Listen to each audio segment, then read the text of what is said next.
Combination black bean stir fry.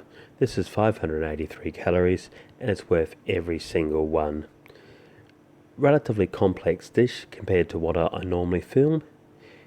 Well worth attempting. As you can see, there's all the ingredients out in front of you.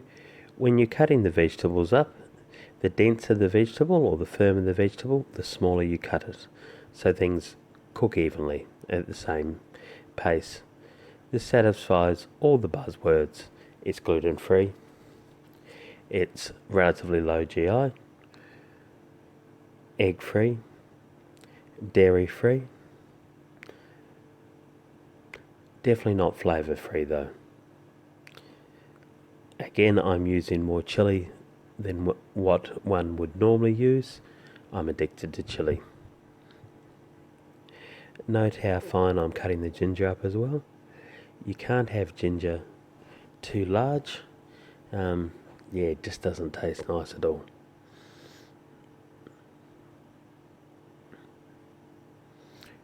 Once I've coarsely cut up the garlic, the chili and the ginger, then I chop them all together, so they're almost minced. But if you mince them, too much moisture comes out and they burn. Fresh shiitake mushrooms are beautiful.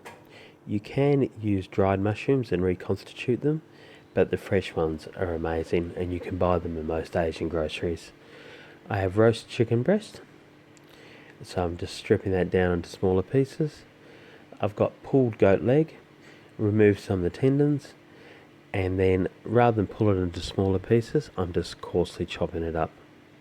There's all the cut up vegetables.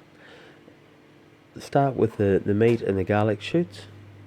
Get a little bit of colour on those.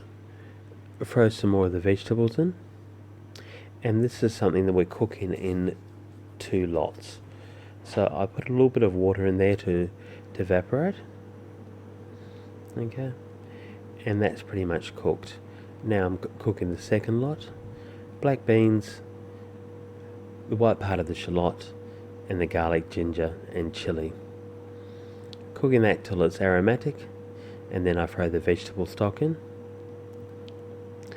Put the vegetables back in, and then I tip the noodles in, and at the last minute a bit of water mixed with corn flour. I then season it up with a wee bit of tamari, so gluten-free soya sauce, and as you can see, that's looking absolutely delicious. Fragrant steam rising off it. I've turned the heat off, and now I put in the bean sprouts and the green part of the shallot. Notice how the green part is cut a lot larger than the white bit. Now all we need to do is put it in bowls and ready to consume. Absolutely beautiful. You can garnish it with a bit of chopped up salted cashew or peanuts, but it doesn't really need it.